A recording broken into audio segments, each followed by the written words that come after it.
You said the other day, what is your biggest problem? And also been contemplating that a lot.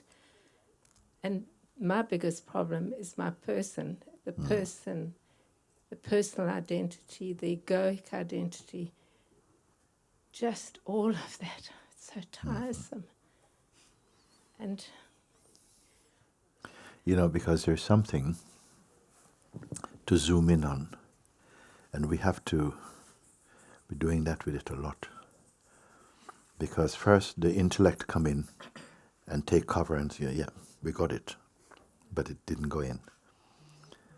And so the tendency is to feel like, okay, we've covered that subject, let's move on.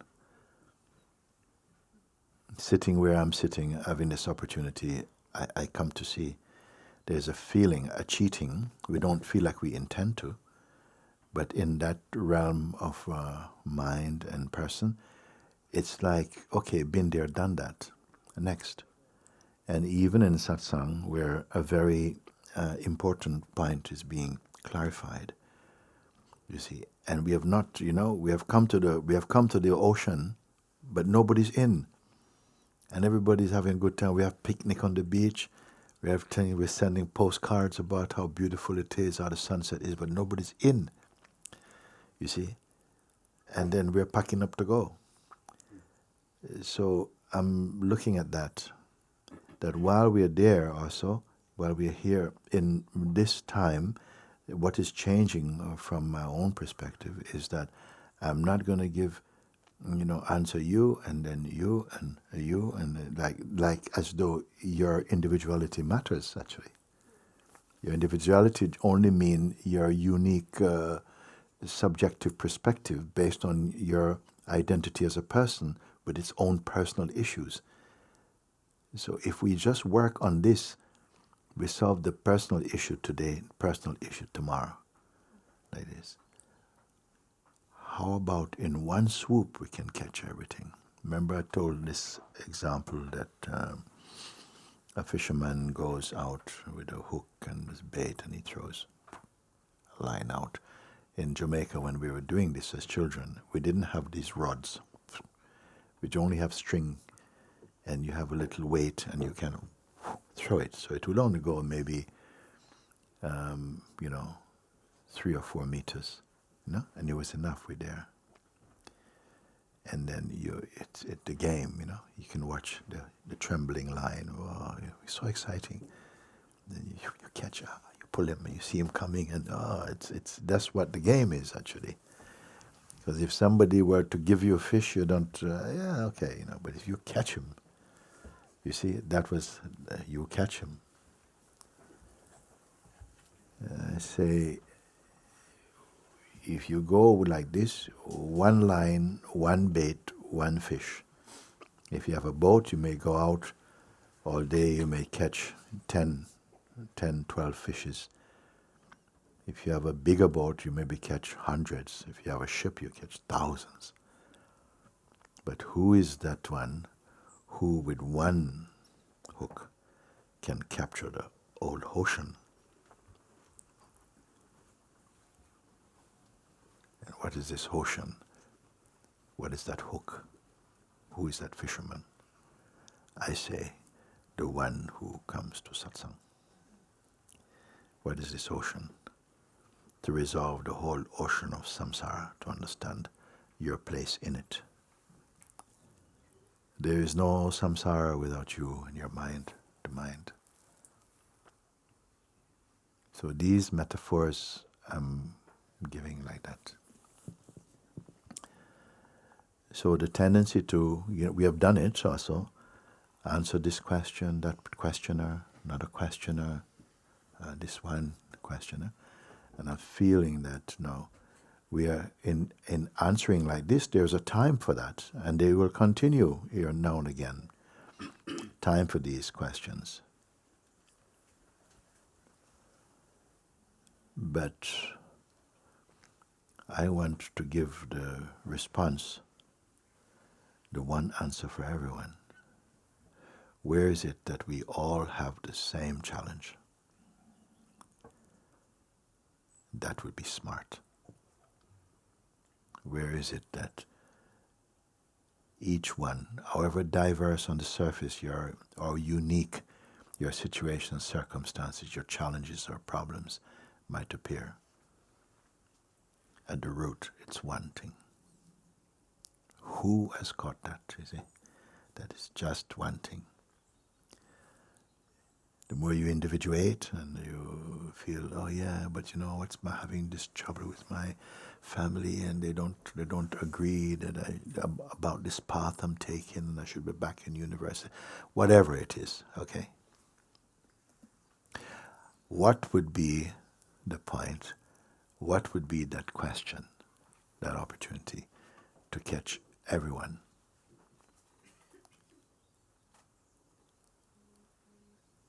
We cannot catch all the fish in the ocean. You can only catch the fishes who are up for being caught.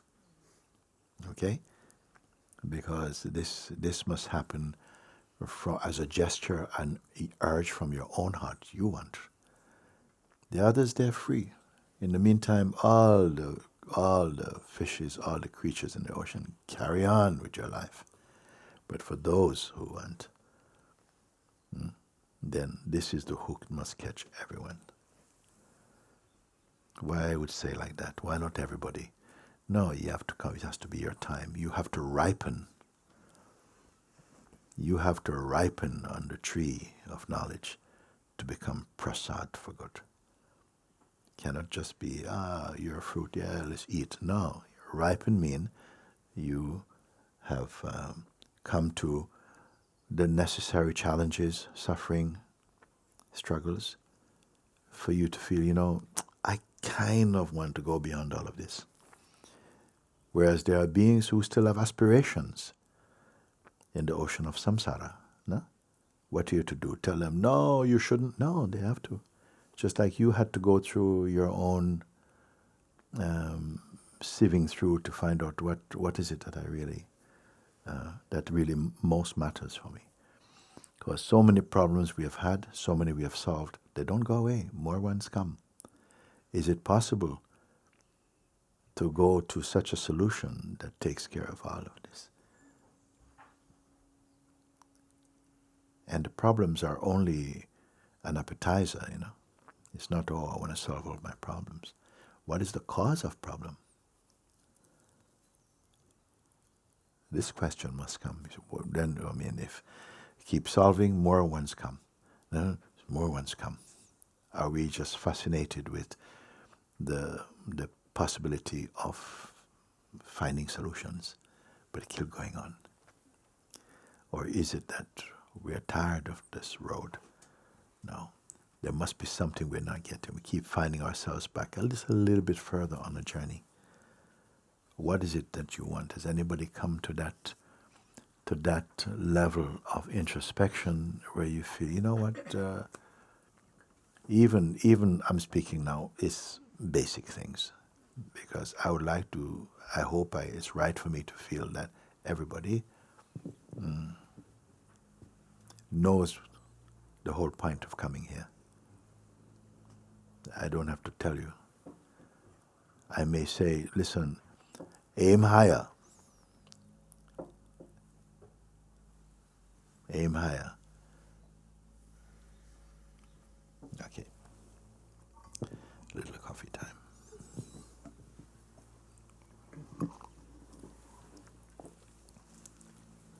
Thank you so much, Guruji. Thank you.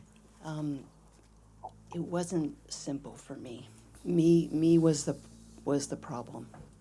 It was me, and I know I could see that I was seeing it, but it still took time to just stay present. The presence didn't show, like I knew I was here, but I actually couldn't experience it. And so just over and over and over again, not going with the little me. And I do have to say, the fact that you had us help us with the breathing, for whatever reason, that helped me. Because that brought me present. And there was such a pull to stay in the ego. So just over and over again, coming back.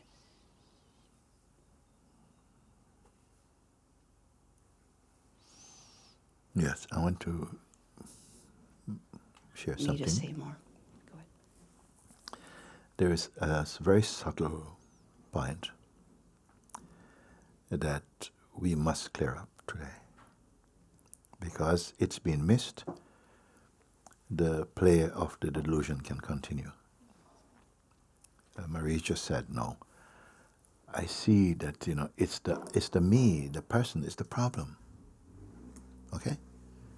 And many people, yeah, I can see the person is the problem. And I said, for whom is the person the problem? Don't answer. Let it go in, the question. For whom is the person the problem?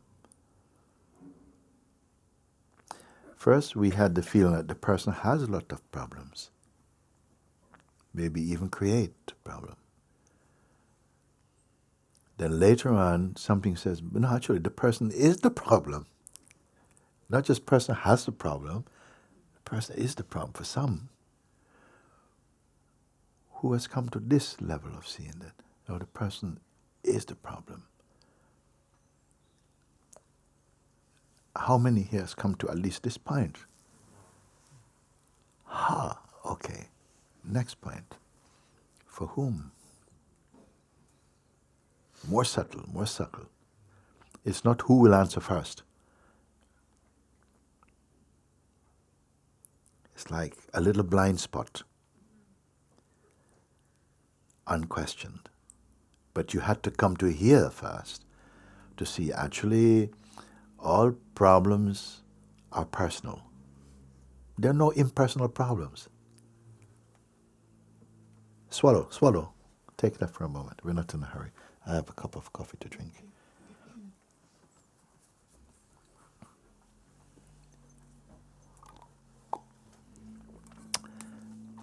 Or put it another way.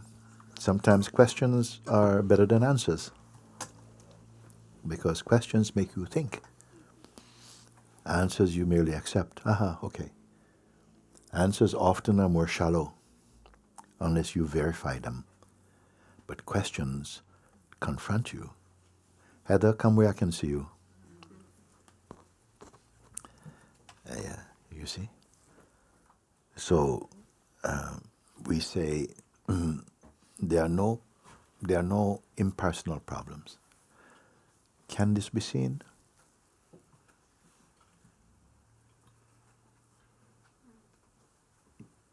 Because so far we have been moving on, you see.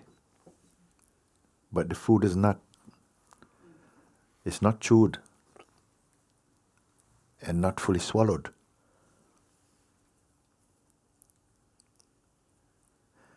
If there are no impersonal problems, therefore all problems must be personal. And if the problems are personal, they're very subjective. Meaning, they cannot be a problem for everyone. Not the same one. For you have this problem, for someone else, there's no problem at all. If the problem was true, it would be the problem for everybody. So the problems, so-called problems, they are subjective, meaning that and even for the sense of yourself, a problem felt yesterday is not felt today, and it's not necessarily that it's been solved. Remember, something appearing as a problem in the height of its potency also have the tendency, unhated, just to subside. It's not cured. Just subside. And we have a feeling, it's okay now, everything is good. For now, everything for now. Problems for now, solutions for now. Okay? So again, we speak, the problems we speak about, whatever they may be, are very seasonal, very moment in the moment, as they arise. So we said the person and its problems, the I'm trying to figure out all these things I've got to get done, and just keep coming back, and my neighbor again. We can have this, no? Personal problem, okay?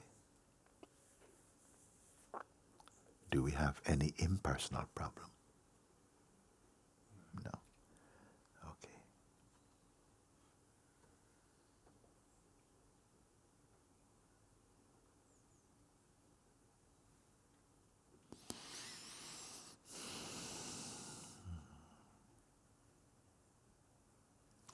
Then we came with being in satsang.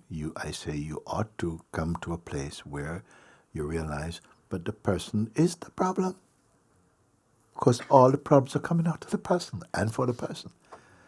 They say, the person is the problem. Yes. And then when there's person, there's always problem. I like this, I don't like this. Today I'm not feeling like tomorrow. The person is the problem. Okay, more subtle. For whom is the person the problem? Any problem. For whom? Is for the person. Is its own problem? That's a question, by the way. Because we speak, rarely you ask anybody in the world, they say, yeah, my person is a problem. Person have a problem. But who will you hear say, no, yes, I keep getting in my own way. My person is the problem. Now the question comes, for whom is person a problem? Who are the players here?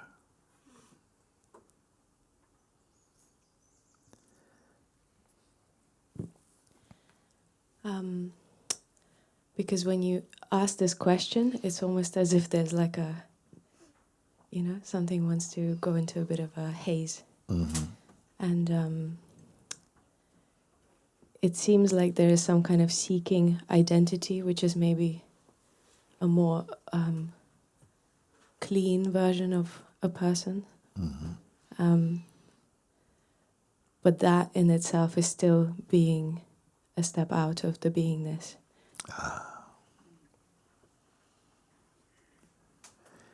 We have the problem, then the problem is seen, okay. Then we have the sufferer of the problem, seems very personal. Now we say the person who has problem is seen. Then we see that without the person there's no problem. So the problem is the person. And person is the problem. This is also seen. Yes? Tell me when you fall off the bridge. The person is also seen. So now where's the problem? If the person has a problem, person is a problem, question, if the person is the problem, for whom is it the problem? Is a person a problem to itself or to another? We have time now. We're not going to make the mistake of having another question, because that's an escape plan. We're not going to escape today. Execution day or transcending day. Who is this person? The person is a problem. What is verifying that the person is a problem? Is it the person? Slow down, slow down. We only have this to solve.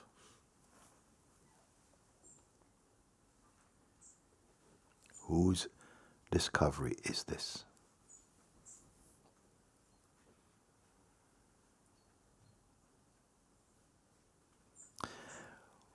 What are the players, and identify? Can there be a problem without someone to suffer it? No. So the problem is not the problem. A problem is not self-employed. Little problem flying around the place, looking for somebody to catch it. No, there's nothing. So it's a relationship. Okay. Whose problem the reflex of is, yeah, my problem. My and I are same. My problem. Is the my personal or impersonal? We're staying in this pool, we're not coming out, okay? In the steam room, we're not coming out. We have to sort this out. The problem, we say it's, there are no impersonal problems. So something has to take delivery or ownership for this problem, to testify, yes, this problem exists. For whom is the one? For me. And this me is what? Personal or impersonal? But obviously personal, okay? So if the one suffering the problem is personal, would that not imply or indicate that the person is also phenomenal? Meaning that something subtler than the person is seeing person also. Let's not just be clever, be real. Does the problem exist unto itself?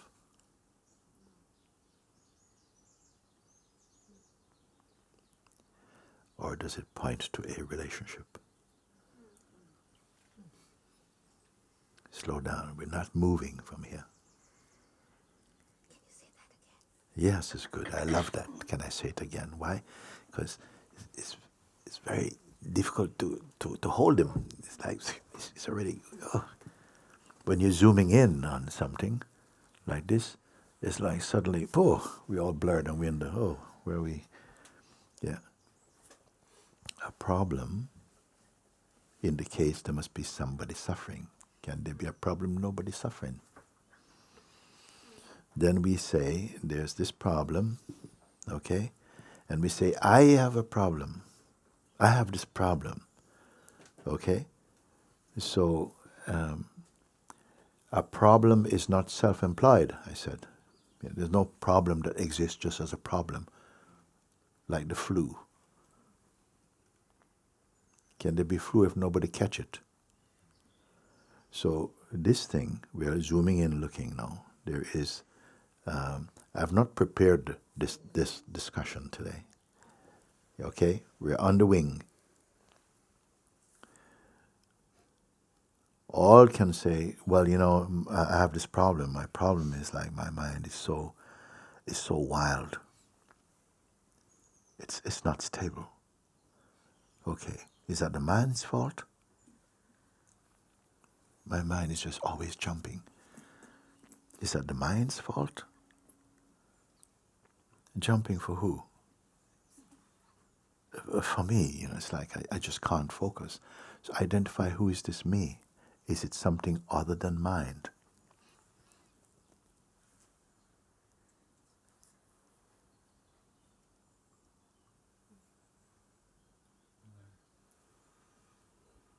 Is the one who is suffering the mind outside of the mind? Just slow down. Don't give answers you have merely read.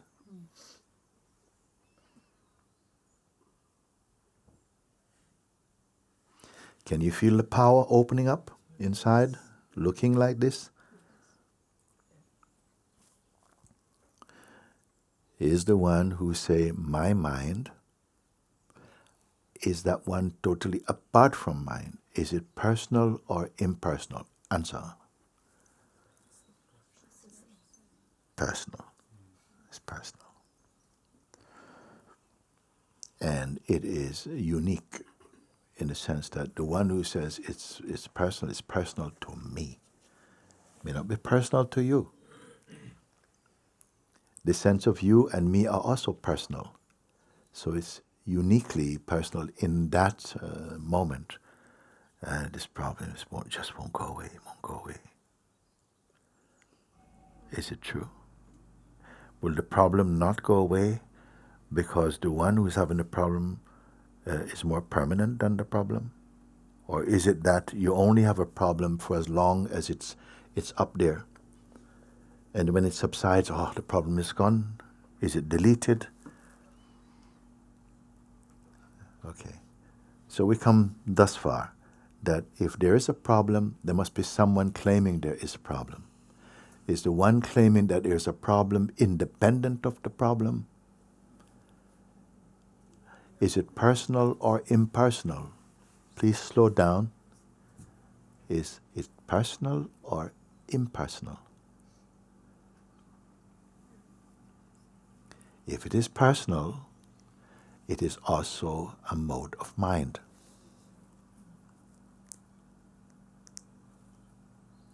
Deeply understand this. Can it be that there's two minds? One suffering the other one? Which is the more real?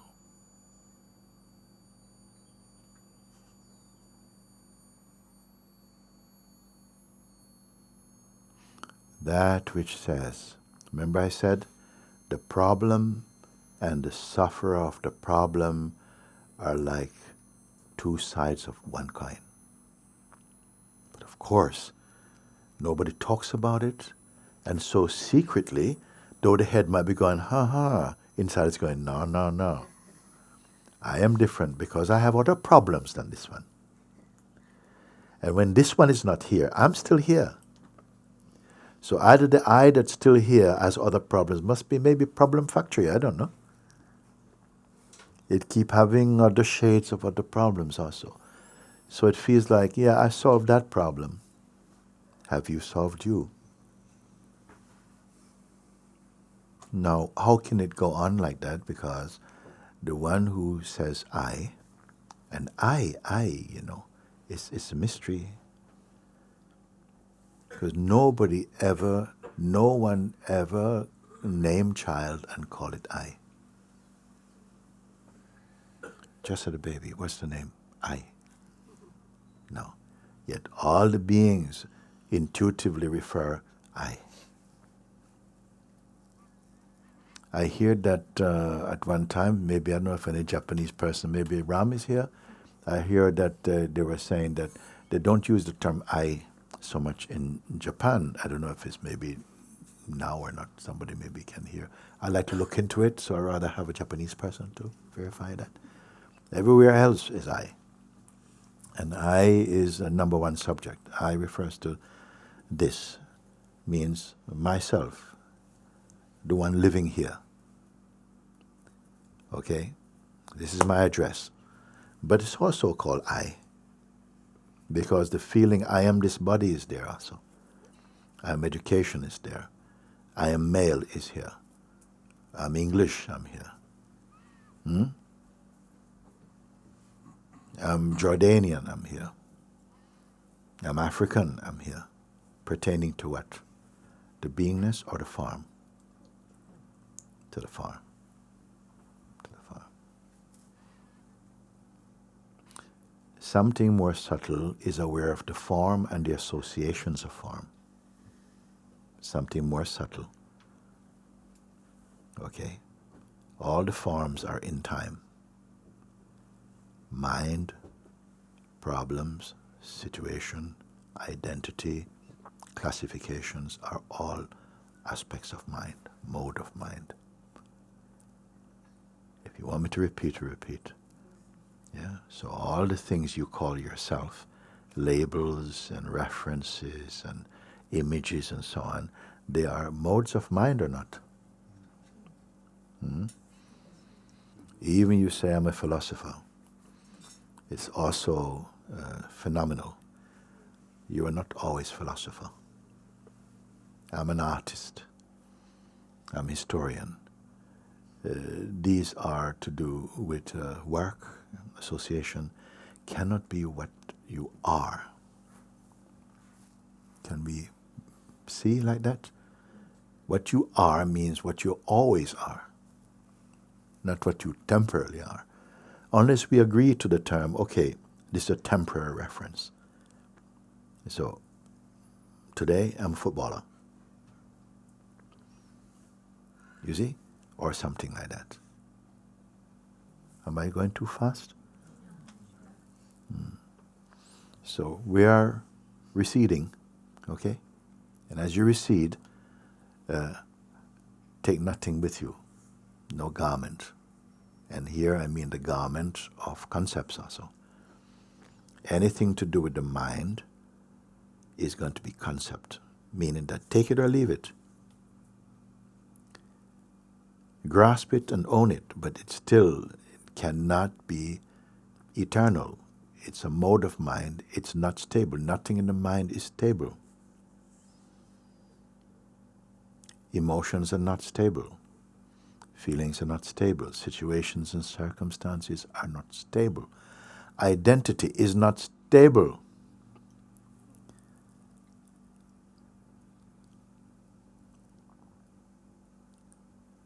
If you could catch something and you can put it in some kind of capsule and say nothing can touch it, so therefore it will remain like this forever, that's an idea. Also, what determines the fact or reality of anything? Remember I said once, the reality of a thing or the meaning of anything is not in the thing, but in the mind of the one perceiving or conceiving it. Can you take a moment, please, and check if this is true? The reality of a thing is not in the thing, but in the mind of the one who is experiencing it or perceiving it, meaning it is subjective. If it were not so, we'd all agree upon one thing. We'd not even have to agree. We would not even have to agree because there's nothing to disagree. You follow? The mind, the nature or reality or meaning of anything is not in the thing, but in the mind of the perceiver of it. And the mind is not a stable medium. Okay? Recede. And therefore, mind and its content. What is mind? Is mind an object? Has anybody ever seen mind?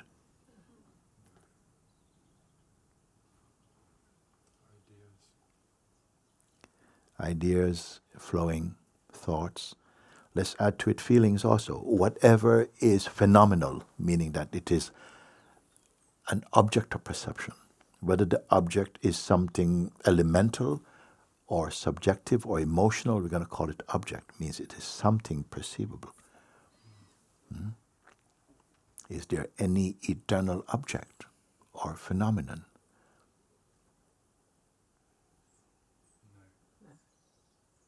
Take a moment.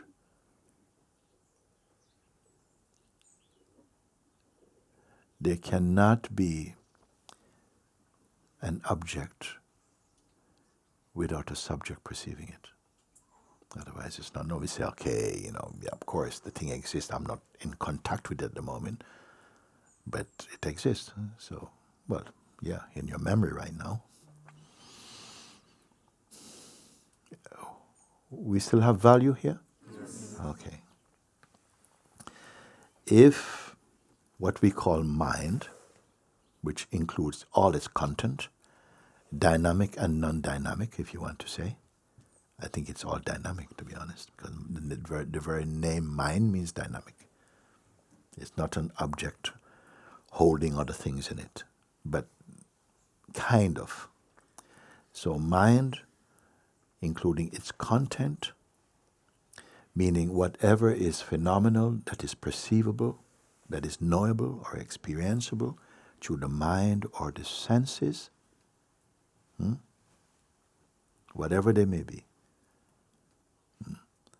are regarded as phenomenal, meaning that there must be an earlier place, an earlier reality, an earlier seeing that inside which they are perceived.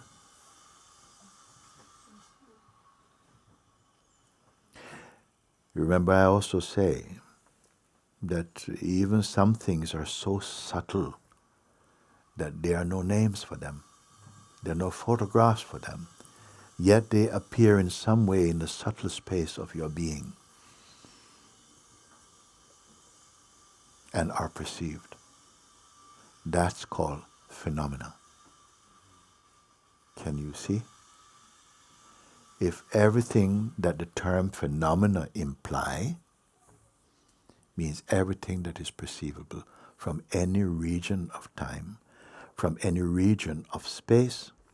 So let's say time and space itself are phenomenal. If they are phenomenal, what is the perceiver of time, space, and the content of them? Does that exist?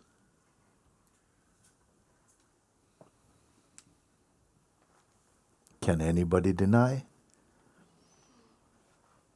There are subtle things that come up in the consciousness that you are not able to bring into conversation and talk about them. They're so subtle, maybe momentary.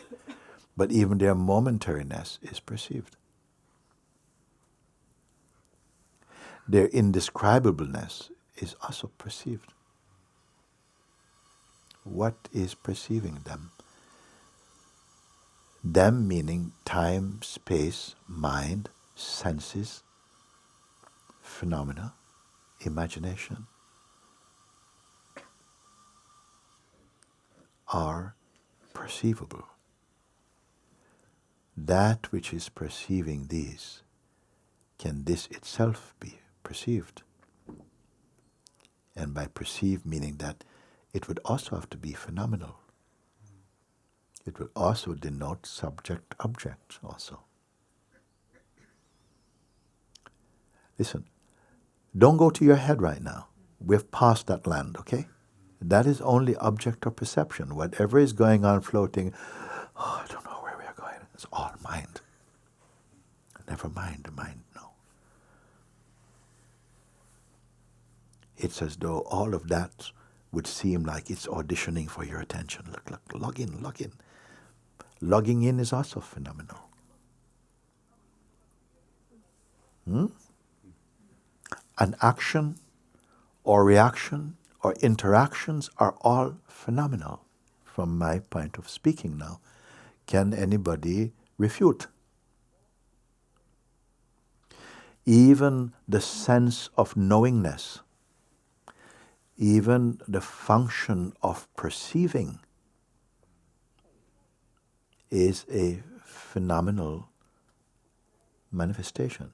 Can you see? Is this just abstract, mental, philosophical, or actual? Actual, okay.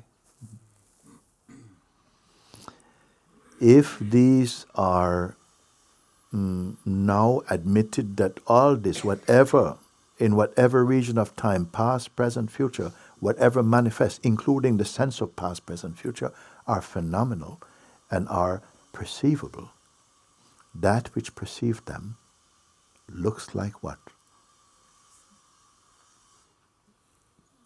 Can that which perceived them or causes them to be perceived, can that be identified or perceived?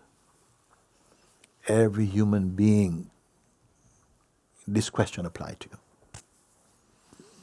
Maybe not yet.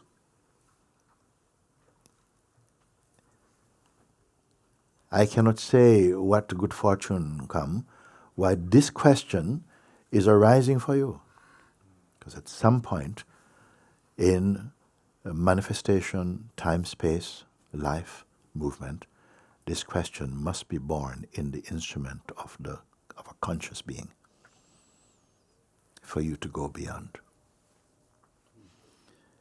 And funny thing is, I remind you, this going is not a forward movement. It's not even a backward movement. So a term was called the realization of this. Realization can feel like make real, but reality cannot be made real. Instantaneous perception, non-dual perception.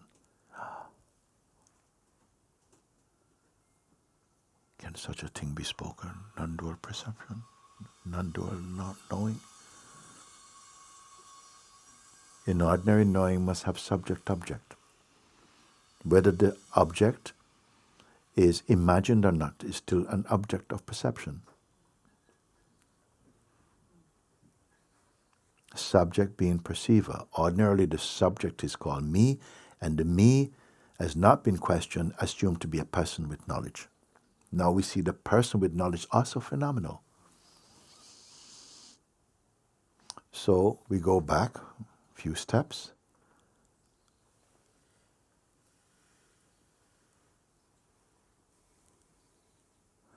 That which is having a problem, again, phenomenal or non-phenomenal, right? Which phenomenal means observable. If it is observable, it cannot be the thing that observe it or cause it to be observed. That which causes all things to be perceived or observed, can it be observed? And if so, by what?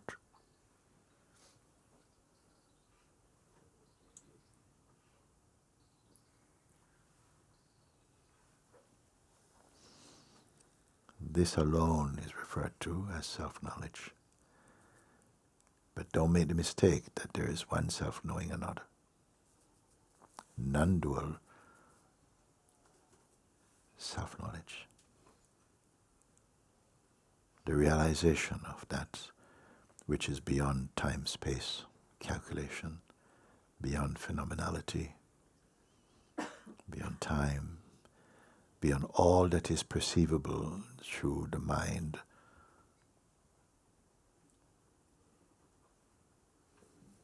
Beyond life and death, anything born out of time. Today I'm sharing with you the most important teaching.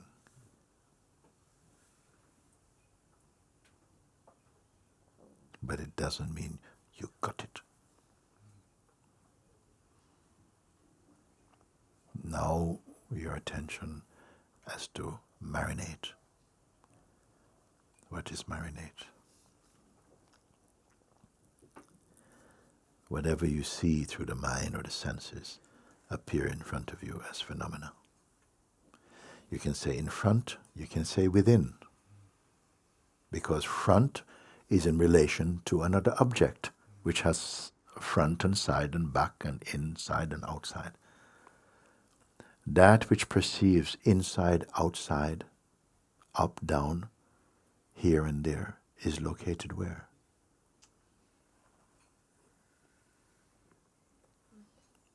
Are you in speculative functioning here? Right. So I've come to find you.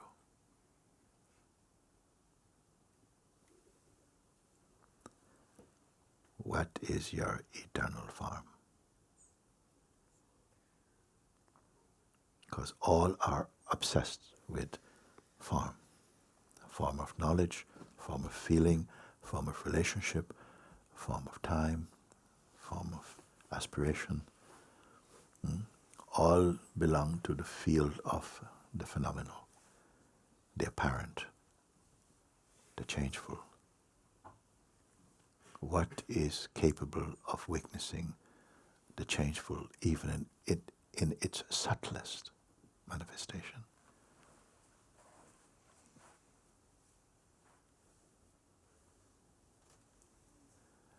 Don't use your mind to think, because that's also phenomenal. Are you not here? But as what? Wherever there are differences, it belongs to the category of space-time phenomena. That which causes the perceiving of these is this phenomenal. And what will know?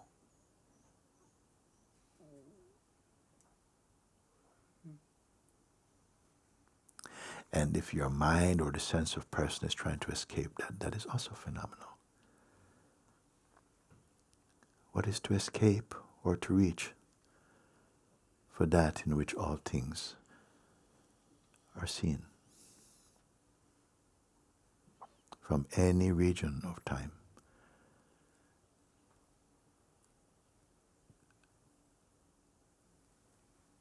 Let's leave the planet. Let's go as far up, up, up, up, up, up, up, up, up. Regions beyond which human beings have been. Go, go, go, go, go, go. Whatever you find here, can it exist outside your field of perception?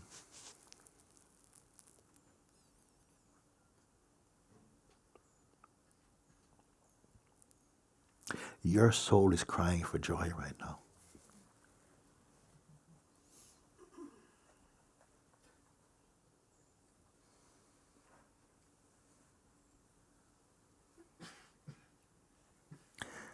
But you don't even know.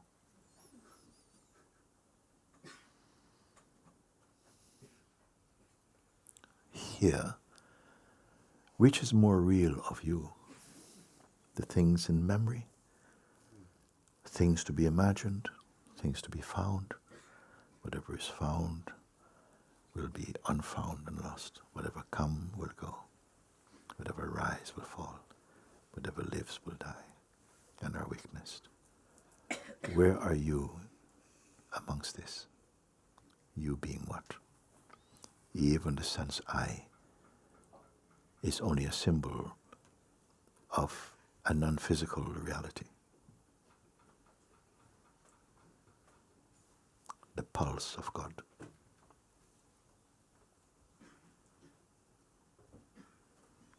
Pulse is also phenomenal.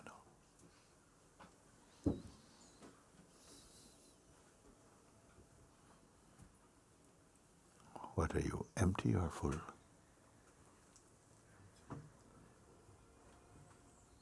How much empty? How much can we measure your emptiness? Is emptiness something you have?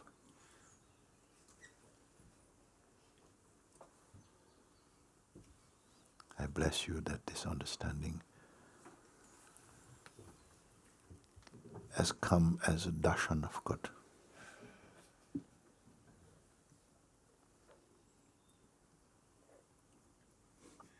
You don't have to discuss this, because your discussion of this is also phenomenal.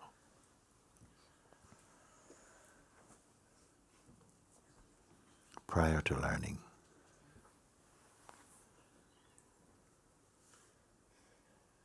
the source and cause of the functioning of perception, the cause of experiencing.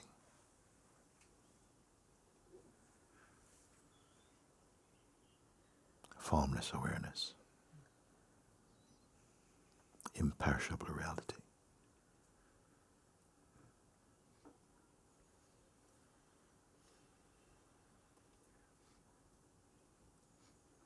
You're that in which even silence is perceived and heard.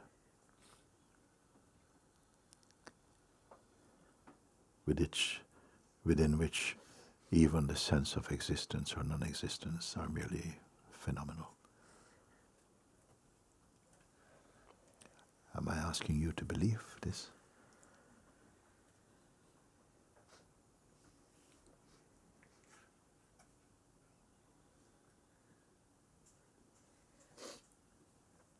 Are there any steps to be taken? In or out?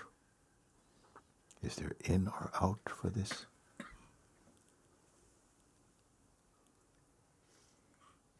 What is your shape? What is your eternal form?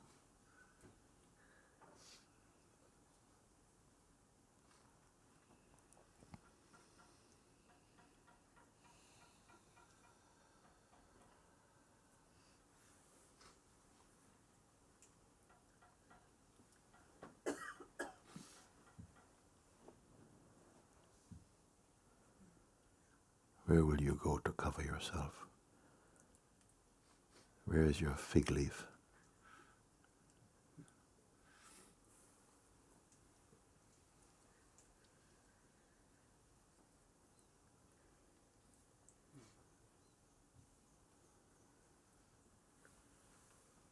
What species are you?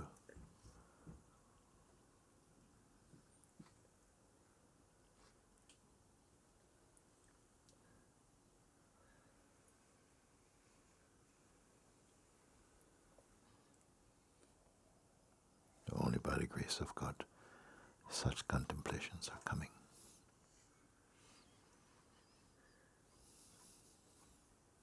With what eyes will you see this?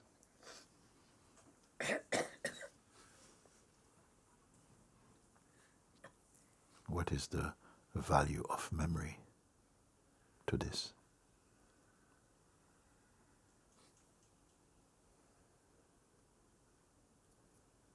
How old are you?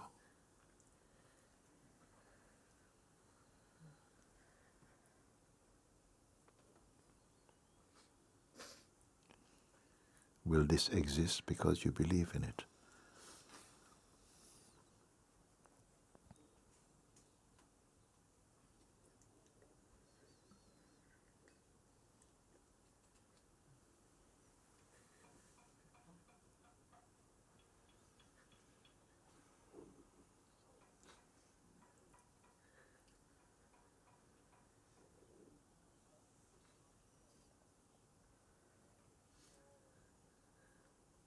Unborn awareness, imperishable.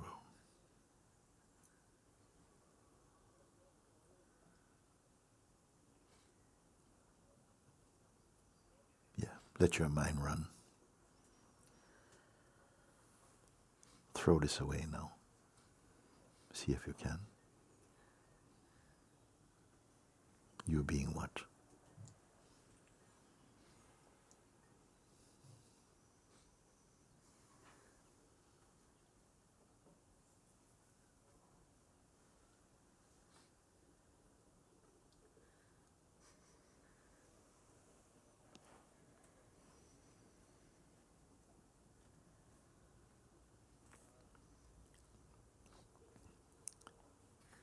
If you are really hearing, then you've been scooped out and replaced with what?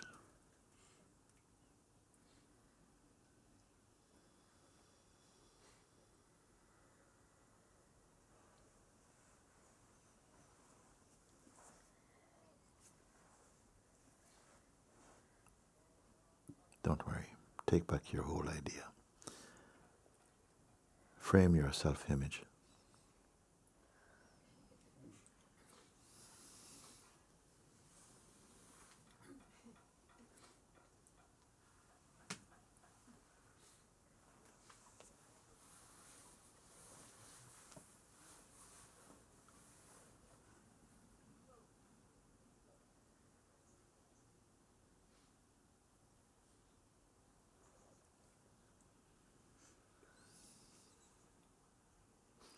What are you doing?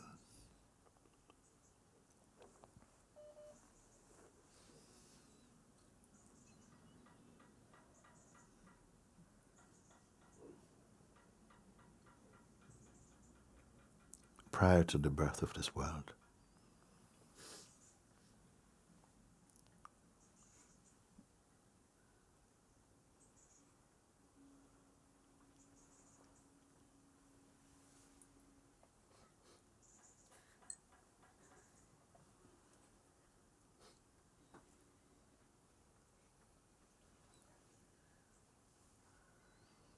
unbearable.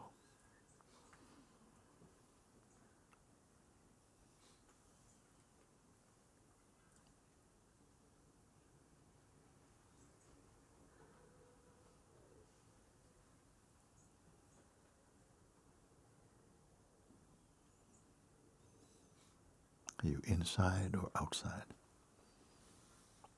of what?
Are you outside or inside?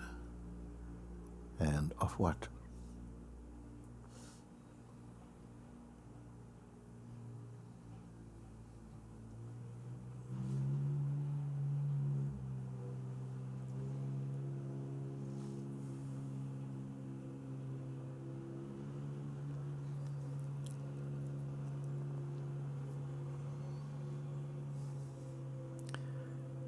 Don't discuss this.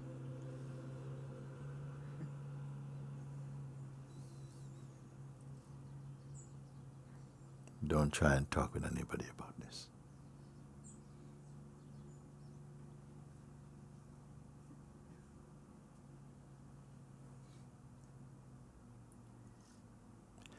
This darshan only for you.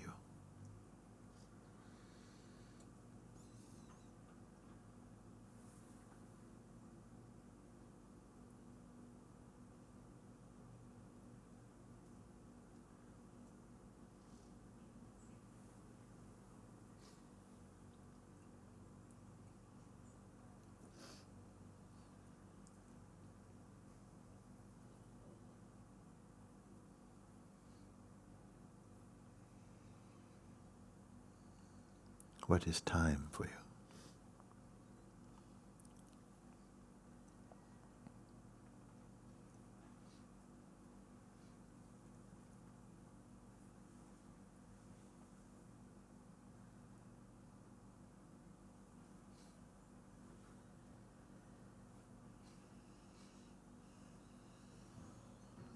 Where is beginning or end?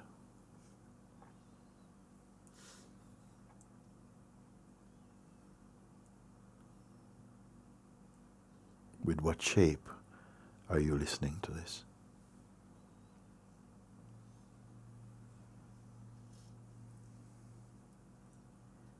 What context do you need?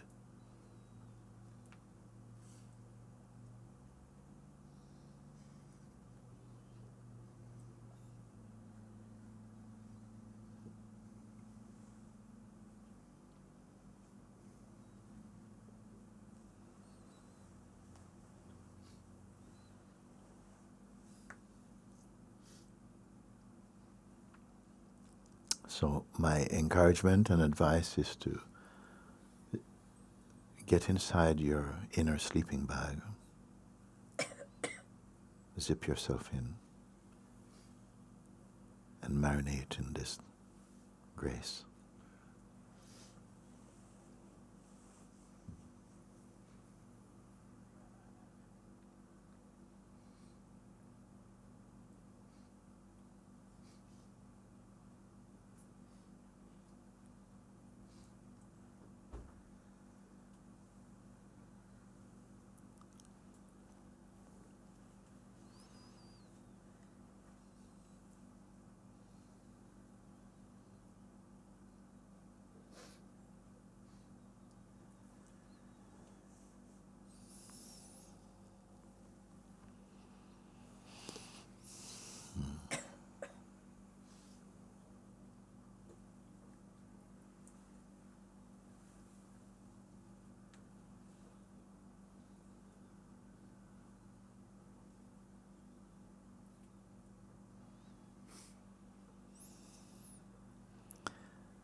Blessed are we in the hearing of such things, actually.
So actually let life flow.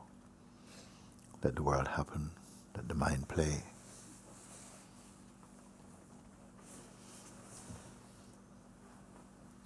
Just be this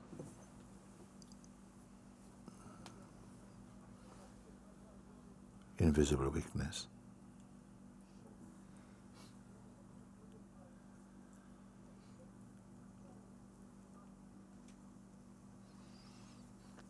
Let this body do its play. Come and go, do.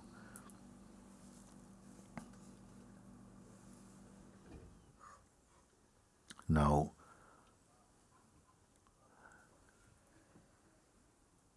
your mind has been reinstated in its original place, where mind and being are one.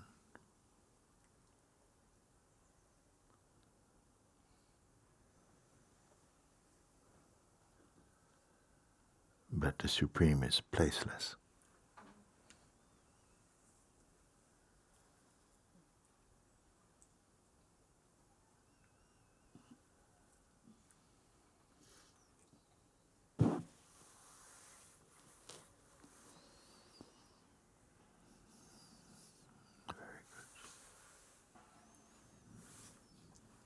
All praises to the Most High.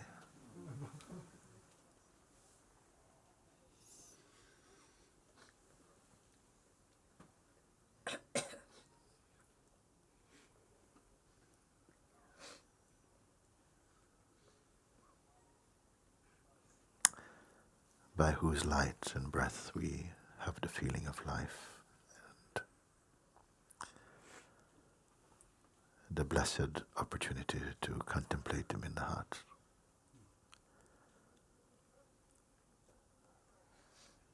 Om. Alhamdulillah. Hallelujah. Amen.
And don't give any of this to the mind.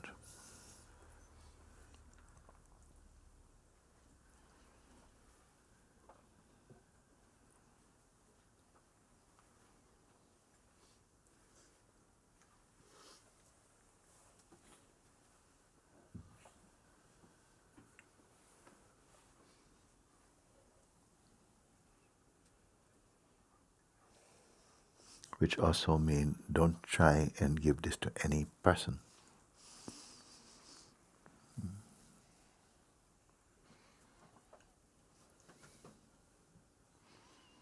Unless you yourself are a person.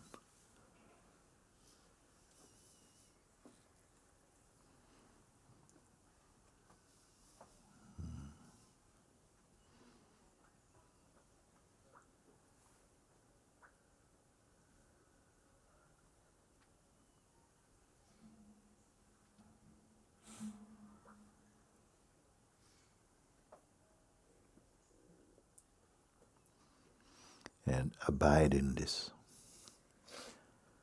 as this.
As long as we hold and retain the shape of personhood, your mind will not leave you alone.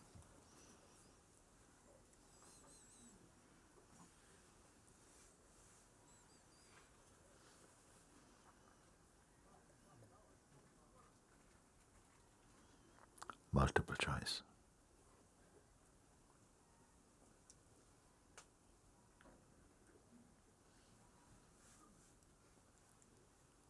But now you know how to catch all of this.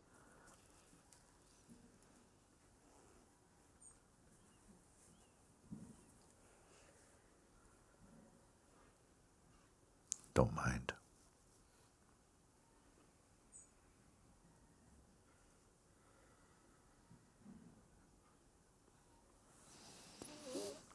Thank you.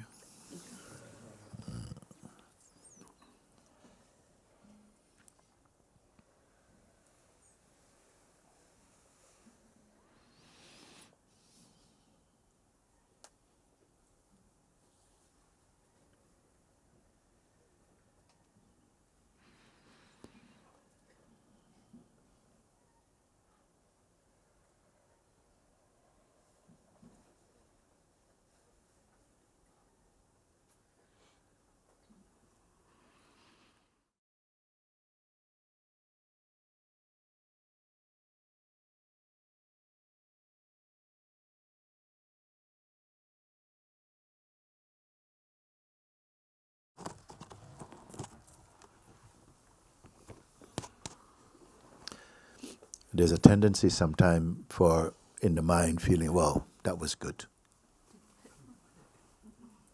You understand?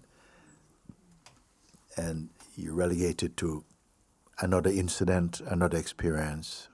What's next? But you've been shown all things, in whatever form they take, they're only the dance of phenomenon. You're not that. You're the presence of God in this form, waking up to original nature, earning the eyes to see in the correct way, and not merely restricted by the psychological identity, which is always calculating and counting things. So beyond beginnings and endings, the space, because you said also, Swarupa was sharing, that you put us in this place again, where to remind us the self has no history. It doesn't need any bag of tricks.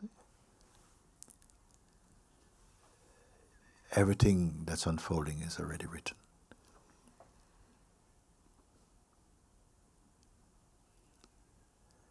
When we are strongly identified with the phenomenal person, we think, oh, this, okay, it works like this and that for a while.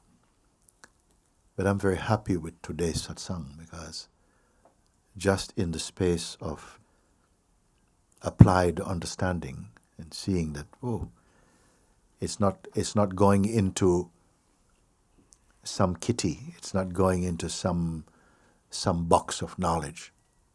It's just just polishing the mirror of consciousness. You're here, you know.